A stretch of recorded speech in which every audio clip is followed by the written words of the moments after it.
Hello friends, welcome back to my channel earth mom Dehradun. मैं हूं ज्योति और वेलकम है आप सभी का मेरे चैनल में। तो फ्रेंड्स, बहुत सारे आप लोगों के सवाल आ रहे हैं, बहुत सारे कमेंट्स आ रहे हैं, लेकिन किन सवालों के जवाब दूं, क्या मैं यहां से बताऊं। मैं सीरियसली खुद बहुत ज़्यादा लॉस्ट हूं, खुद बहुत ज़्यादा शॉक्ड हूँ और सबसे ज़्यादा मैं बहुत ज़्यादा हर्ट हूँ। सिचुएशन इस कदर मेरे सामने आ जाएगी, मैंने कभी भी इमेजिन नहीं किया था। इस कदर दो औरतें, दोनों की ही सेंटिमेंट्स, दोनों की ही इज्जत, दोनों का ही घर, सब कुछ दांव पे लग जाएगा, मैंने कभी भी ऐसा इमेजिन नहीं किया था। क्योंकि हर एक लेडीज़ जो यूट्यूब पर काम करती है ना, उसके लिए मेरे दिल में बहुत रिस्पेक्ट होती है, क्योंकि वो अपना एक टैलेंट सोशल मीडिया पे दिखाती है, अपनी मेहनत दिखाती है और उसके बाद अपना एक नाम बनाती है। लेकिन नाम बनाना जितना ज़्यादा मुश्किल होता है ना, नाम डुबाने में ना सेकंड भी नहीं लगते। आज इसका जीता जागता नमूना हम लोगों ने सोशल मीडिया पे देखा है। जिस नाम को बनाने के लिए इतने साल लग गए, आज उस नाम को खराब होने में चुटकियां भी नहीं लगी। फिलहाल अभी मैं वीडियो ही देख रही थी कि मेरे रिकमेंडेशन में एक वीडियो आया, जिनका वो वीडियो है, इन्होंने ऐसी बहुत सारी बातें करी हैं, बहुत सारी बातें जो सुनने के बाद मैं सच में बिल्कुल सोच समझ नहीं पा रही हूँ कि इस लेवल तक भी कोई इंसान हो सकता है। क्या इस लेवल तक की भी कोई चीज़ें हो सकती हैं? ये सारी बातें मेरी इमेजिनेशन से बहुत ज़्यादा परे हैं। मतलब मैं ऐसी इंसान नहीं हूँ जो मन में इस लेवल तक की बातें विचार कर लेती हूँ, नहीं। लेकिन जो उन्होंने अपनी वीडियो में बताया है, जो वो विद प्रूफ्स की बात कर रही हैं, प्रूफ्स के साथ, वो सुन के आप लोग भी कहीं ना कहीं हैरान हो जाएंगे। आज मनीषा की जो स्थिति है और आज जो एक एक इन्फ्लुएंसर मनीषा को सपोर्ट कर रहा है, शायद कहीं ना कहीं उन सब ने भी वो चीज़ें देखी हैं, पढ़ी हैं, सुनी हैं। शायद इसीलिए हर कोई मनीषा का साथ इस वक्त दे रहा है, मनीषा को आयरन लेडी का टैग मिल रहा है, क्योंकि उन तक भी वो सारी चीज़ें पहुंच चुकी हैं जो मनीषा अपने मुंह से शायद सोशल मीडिया पे नहीं बोल पा रही है, नहीं बता पा रही है, लेकिन उसके इर्द गिर्द के लोगों तक वो चीज़ें पहुंच चुकी हैं और वो सही और गलत का फैसला ले चुके हैं, क्योंकि उन्होंने वो चीज़ें विटनेस कर ली हैं। मैं यहाँ पे बात करूँगी अभी, जैसे कि मैंने बताया कि रिकमेंडेशन में एक वीडियो आया, जिस लेडी का वो वीडियो है वो खुद भी एक सिंगल मदर है, एक बेटी की माँ है। उसके बाद उन्होंने जो खुलासे करे, वो बेसिकली व्लॉग्स बनाती हैं, अपनी डेली लाइफ दिखाती हैं। लेकिन उन्होंने अभी पिछले 2 दिन में कुछ वीडियोस डाली हैं दीदी जी से रिलेटेड, जहाँ पे उन्होंने अपने व्लॉग में कुछ चीज़ें दीदी जी के बारे में बताई है, जिनके उनके पास सबूत हैं। और उन्होंने डंके की चोट पे अपनी वीडियो में ये बात बोली है कि अगर मेरी बोली हुई बातें झूठ है तो मुझे मेरे मुंह पे बोल देना कि तुमने झूठ बोला है, और मैं आपके मुंह पे सारे सबूत चिपका दूंगी। ये बात उन्होंने अपनी वीडियो में डंके की चोट पे बोली है कि मुझे झूठा प्रूफ कर देना। जो बातें उन्होंने बोली हैं वो इस तरीके की बातें हैं कि सबसे पहले इन दीदी जी का जो नेचर है उसके बारे में वैसे तो अभी तक बहुत सारे लोगों को पता है, लेकिन उन्होंने अपनी वीडियो में बताया कि इनका जो नेचर है, ये अपने लिए एक शब्द भी दूसरे के मुंह से टॉलरेट नहीं करती हैं। और अगर किसी ने इनका नाम ले लिया, इनका जिक्र ले लिया, इनके बारे में बोल दिया, तो ये जाकर उनको पर्सनली धमकियां देती हैं। उसके बाद अपने को कुछ करने की धमकी देती है, अपने बच्चे को कुछ करने की धमकी देती है। इस तरीके की धमकियां देख के ये सामने वाले का मुंह बंद करवाती है। अगर किसी ने इनकी वीडियो भी लगाई या किसी के साथ इन्होंने वीडियो भी बनाई, तो उस वीडियो के मुताबिक ये अपना शेयर भी उस वीडियो से लेती है, अपनी प्रेजेंस का शेयर लेती हैं उन वीडियो से। और तो और पर्सनली मैसेज करके, इंस्टाग्राम पे करके या वाया वाया अपने मैसेजेस दूसरों के थ्रू पहुंचवाती है, धमकियों के मैसेजेस, मैं ये कर दूंगी, मैं वो कर दूंगी। मतलब पूरी फुल ऑन तानाशाही दादागिरी की इनका नाम, इनका जिक्र, इनके लिए वीडियो कोई नहीं बना सकता। ये इस तरीके का चीज़ें करती हैं। हालांकि उन्होंने बोला है कि जब मैंने ये बात बोली तो मुझे भी बहुत सारे messages, WhatsApp messages, Instagram DMs आने लग गए, कॉल पे कॉल आने लग गए, और मुझे लोगों ने बोला कि लगता है अब तुम्हारे पास भी कॉल आने वाली है और तुम्हें भी कॉल करके इस चीज़ के लिए मना करा जाएगा कि तुमने ये वीडियो क्यों डाली, तुम्हें भी धमकाया जाएगा, तुम्हें भी बद्दुआएं दी जाएंगी। ये लिटरली लोगों को डीएम कर करके उनको बद्दुआएं देती हैं, गंदी गंदी बद्दुआएं कि तुम्हें कीड़े पड़ जाएं, तुम्हें ये हो जाए, तुम मर जाओ, तुम ये हो जाए। अगर किसी ने इनके लिए एक शब्द भी बोल दिया, ये इनका नेचर उन्होंने अपनी वीडियो में बताया। उसके अलावा जो शॉक करने वाली बात बताई, उन्होंने ये भी बताया कि मनीषा और सचिन का रिश्ता तलाक तक पहुंच गया था, तलाक तक। और वो तलाक का रीज़न ये थी, इनकी वजह से सचिन मनीषा को तलाक तक देने के लिए रेडी हो गया था। उस वक्त पे कहीं ना कहीं मैं बोलूँ कि अगर फैमिली का इंटरफेरेंस नहीं होता, आंटी ने और कहीं ना कहीं पूजा ने भी ये बताया कि क्यों वो लोग मनीषा को पैम्पर करके अपने पास रखा करते थे, क्यों उसको ज़्यादा काम, ज़्यादा बर्डन नहीं देते थे, उसको सिर्फ एक अच्छा हैप्पी इन्वायरमेंट देने की वो कोशिश कर रहे थे। क्योंकि मनीषा बहुत टाइम से ट्रॉमा में थी, वो बहुत टाइम से ये सब चीज़ें सफ़र कर रही थी। इसीलिए शायद आंटी ने अपने बच्चों को अपने पास बुला लिया कि जो होगा मेरी आंखों के सामने होगा, मेरे सुपरविजन में होगा, मैं देखूंगी कि मेरी बहू को कोई परेशानी ना हो। अगर सारे क्रिएटर आज की डेट में मनीषा को आयरन लेडी बोल रहे हैं तो दैट मीन्स कि उस लड़की ने लिटरली बहुत ज़्यादा सफ़र किया है। तो मैं बात कर रही थी इन मैडम की जिन्होंने व्लॉग डाला है। व्लॉग डालने के साथ साथ उन्होंने अपनी कम्युनिटी पे एक कमेंट भी पिन करा है, जिस कमेंट को लिटरली पढ़ के ना मैं आप लोगों को बता भी नहीं सकती कि मुझे कैसा फील हुआ होगा। इन्होंने लिखा है कि मेरी लास्ट वीडियो है, बाकी कुछ नहीं बोलना मुझे। जो इन्होंने बोलना था इन्होंने इस वीडियो में भरपूर बोला है, हर वो चीज़ बोली है जो शायद कोई और क्रिएटर नहीं बोल पा रहे हैं। और इन्होंने ये भी दावा करा है कि मेरी बोली हुई हर एक बात सच है, अगर मुझे झूठा बोला जाएगा तो मैं प्रूफ्स भी दिखा दूंगी, और इन्हीं के खुद की चैट के प्रूफ्स बकायदा मैं यहाँ पे दिखा दूंगी। इन्होंने बोला है कि इनकी ऐसी ऐसी चैट मेरे सामने आई है कि दिल टूट गया, आई एम शॉक्ड, कि देखने में सती सावित्री है और अंदर में बोलती है कि मेरे पास लड़के हैं, कर लो रिलेशनशिप। सामने वाले ने मना किया तो बोलती है कि कर दो, फिजिकल हो जाओगे तो क्या हुआ, इट्स नॉर्मल। फिर सामने वाले ने बात नहीं की इस जगत दीदी से, मनीषा का घर तोड़ दी थी, सचिन उसको तलाक देने वाला था, बहुत कुछ है और भी बहुत कुछ, मगर मुझे नहीं पड़ना इन चक्करों में, ये लास्ट वीडियो है। यहाँ पे जो टर्म यूज़ हुई है ना, इससे ज़्यादा इज्जत पे हमला और कुछ नहीं हो सकता। हम दुनिया में अपने ऊपर हर तरीके का एलिगेशन फिर भी बर्दाश्त कर लेंगे, लेकिन ये जो एलिगेशन लगा दिया गया है ना, ये एक औरत के लिए सबसे गंदा एलिगेशन है। इन्होंने ये चीज़ अपनी कम्युनिटी पे डाली भी है, अपनी वीडियो में बोला भी है, और ये भी बोला है कि इनके पास ये सारी चैट्स के प्रूफ्स हैं, उनके पास ये सारे रिकॉर्ड्स हैं, लेकिन इन्होंने ये रिकॉर्ड सोशल मीडिया पे अभी तक नहीं डाले। मैं सिर्फ इतना बोलना चाहूँगी जिन्होंने भी ये वीडियो बनाया कि आपने वीडियो बना के वर्बली ये चीज़ें बताई दी हैं कि फ़िज़िकल वाली बात करती है, उसके लिए फ़िज़िकल होना नॉर्मल है, रिलेशनशिप में रहना नॉर्मल है, वो इन सब चीज़ों को नॉर्मल मानती है। वो एक मॉडर्न अंदाज की, मतलब बहुत extra, I think western culture में भी ये सब चीज़ें नहीं होती होगी जो इन्होंने फॉलो कर लिया है आपके हिसाब से। तो आपको जब आपने ऑलरेडी सारी बातें बता ही दी हैं तो फिर आपने प्रूफ्स के साथ वो बातें क्यों नहीं रखी? क्योंकि अगर आप प्रूफ्स के साथ ये बातें रख लेती तो फिर इफ़ और बट वाली बात नहीं रह जाती। क्योंकि इस समय पे सोशल मीडिया पे बहुत तरीके की कहानियाँ चल रही हैं, बहुत तरीके की, मतलब लिमिटलेस कहानियाँ, जिन कहानी के फैक्ट्स अभी तक किसी ने दिखाए नहीं हैं, लेकिन कहानियाँ इतनी चल रही हैं, इतनी चल रही हैं कि जिसकी हद नहीं है। मैं बार बार अपनी वीडियो में इसीलिए बोल रही हूँ कि ये कहानियों का अंत नहीं होगा।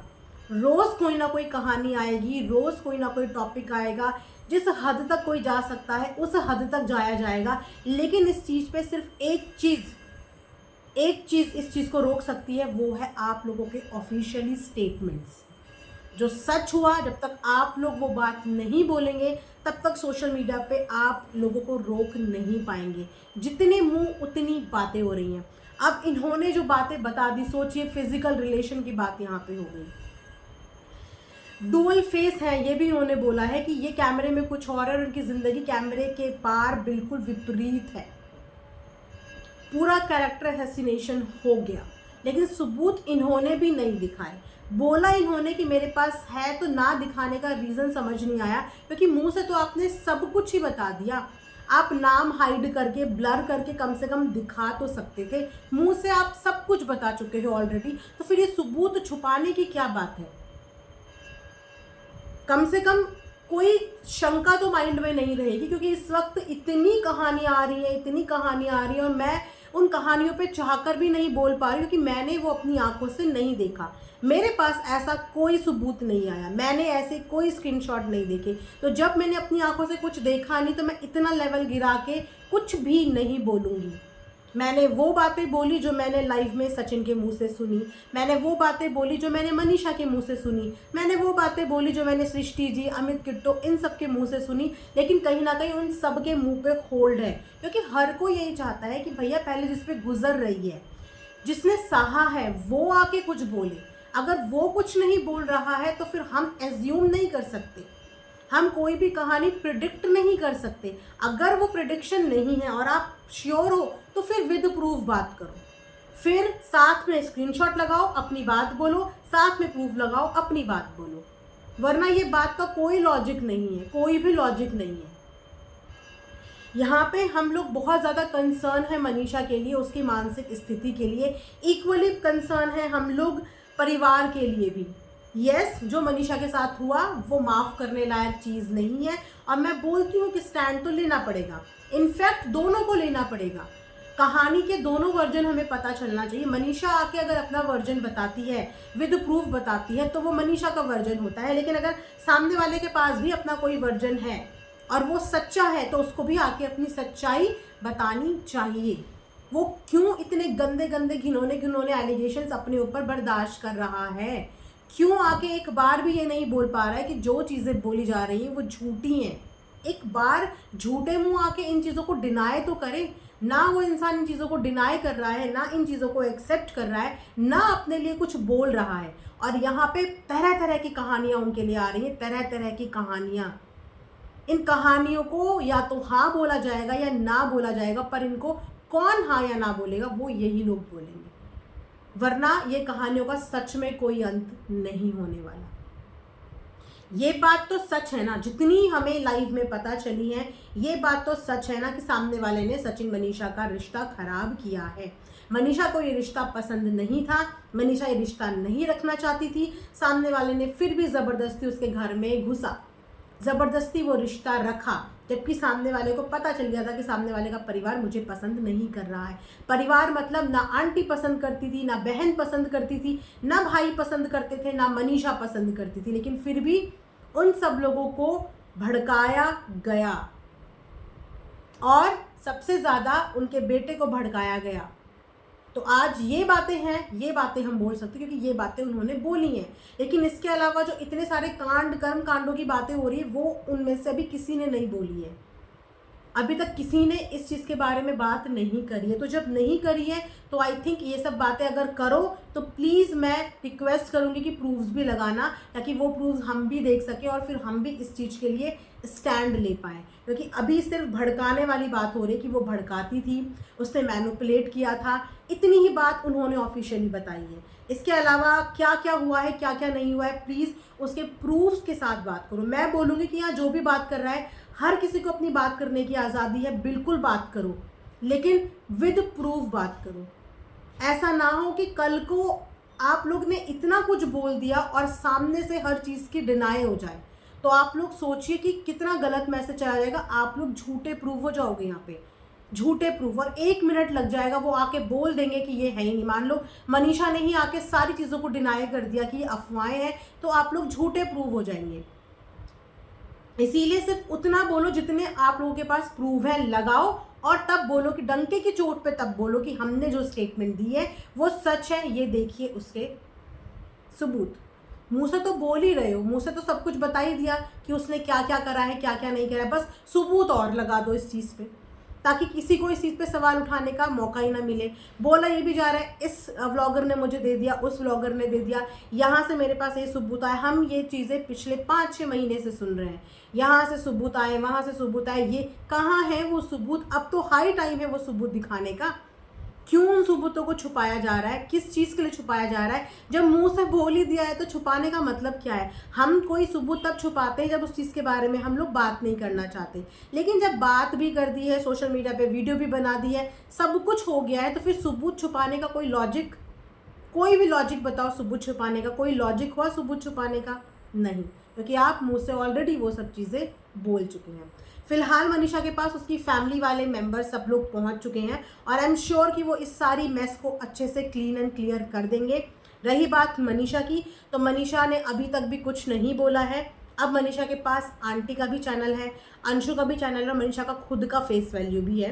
वो इंस्टाग्राम पे भी वीडियोस डाल रही हैं, रील्स डाल रही हैं, तो वो आके यहाँ पे एक स्टेटमेंट अपना दे सकती है, चाहे वो स्टेटमेंट कुछ भी हो। क्योंकि मुझे आज भी याद है कि जिस वक्त पे सचिन आईसीयू में हुए थे, सचिन ने एक कहानी बना के बोल दिया था, लेकिन मनीषा से जब बोला गया तो मनीषा ने बोला था मैं इस वक्त पे कुछ नहीं बोलूँगी, लेकिन मैं जब भी बोलूँगी मैं सच बोलूँगी, लेकिन मैं झूठ नहीं बोलूँगी। उस समय पे मनीषा चुप हो गई थी और उस समय पे भी हम कुछ नहीं बोल पाए क्योंकि मनीषा चुप थी। आज हम सब लोग मनीषा का साथ देने को तैयार हैं, लेकिन क्या हमारा साथ इस वक्त पे हम दे पाएंगे? अगर मनीषा ने कल को हमारा साथ लेने से इनकार कर दिया या फिर सारी चीज़ें ही मना कर दी, कुछ भी बैक कैमरा मैटर सॉर्ट हो गया या कुछ भी XYZ फैमिली वालों ने मिलकर सॉर्ट कर दिया, तो हम लोग किसी लायक नहीं रहेंगे, किसी भी लायक नहीं। इसीलिए पहली स्टेटमेंट उनकी तरफ से आनी ज़रूरी है, पहला ऑफिशियल ये स्टेटमेंट वहाँ से आना ज़रूरी है, ताकि फिर हम लोग डंके की चोट पे सही और गलत का फैसला कर पाएँ। देखने के बाद सही और गलत का फैसला हमेशा देख के सूझबूझ से किया जाता है, और उस सूझबूझ के लिए दोनों पक्षों का आके अपने अपने बारे में स्टेटमेंट देना ज़रूरी होता है, अपनी अपनी बात रखनी ज़रूरी होती है, अपनी अपने सबूत पेश करने ज़रूरी होते हैं। तब हमें एक्चुअल में पता चलता है कि कौन ज़्यादा विक्टिम है या कौन ज़्यादा कल्पिट है। तब हमारे सामने बहुत बेहतर क्लियर पिक्चर आएगी। फिलहाल अभी जो पिक्चर हमारे सामने आई है वो बहुत ब्लर है, बट यस ये श्योर है, क्योंकि ये स्टेटमेंट लिख के भी बोला गया है, वीडियो बना के भी बोला गया है, ऑन रिकॉर्ड सोशल मीडिया पे ये है कि उस लेडी ने मनीषा का घर खराब किया, उस लेडी ने सचिन के घर के सारे रिश्ते खराब किए, उस लेडी ने घर तोड़ने का काम किया, सचिन को अपनी मुट्ठी में किया, उसको कंट्रोल करके रखा, उसके ऊपर होल्ड करके रखा, मनीषा से तलाक दिलवाना चाहता था। मतलब ये सब चीज़ें जो देख ली हैं वो रिकॉर्ड में है, लेकिन इसके अलावा क्या है, इसके अलावा और कौन सी बहुत बड़ी बड़ी बातों की बात कर रही थी मनीषा, बहुत बड़ी बड़ी बातें बोला था, लेकिन वो बातें क्या हैं वो नहीं बोला। बहुत बड़ी बड़ी बातें और भी हुई हैं। बस उम्मीद करते हैं कि जल्दी से ये पिक्चर सामने आए, क्योंकि देखिए ऑडियंस को चुप कराने के लिए या तो माफ़ी मांगनी पड़ेगी या सच बताना पड़ेगा, क्योंकि इस पूरे सीन में ये लोग भी परेशान हुए और तमाम ऑडियंस भी परेशान हुई है, और ऑडियंस से माफ़ी भी मांगनी चाहिए। अगर इस मैटर को नहीं बोलना है तो ऑडियंस से माफ़ी मांगनी चाहिए और आगे के लिए सारी उम्मीदें ख़त्म कर देनी चाहिए कि आगे से ऑडियंस कभी भी किसी के रोने में रोए, या फिर सच आके इस चीज़ का सामना करो, सच्चाई के साथ सामना करो। बस बाकी घर के जो भी डिसीज़न लेंगे आई एम श्योर कि वो समझदारी से ही लेंगे, अच्छे डिसीज़न लेंगे, सबकी भलाई के लिए ही लेंगे। ये वीडियो मैं यहीं पे एंड करती हूँ। कमेंट सेक्शन में कमेंट करके आप लोग ज़रूर बताना। मिलेंगे नेक्स्ट वीडियो में, तब तक अपना ध्यान रखिए। Thanks for watching earth mom Dehradun.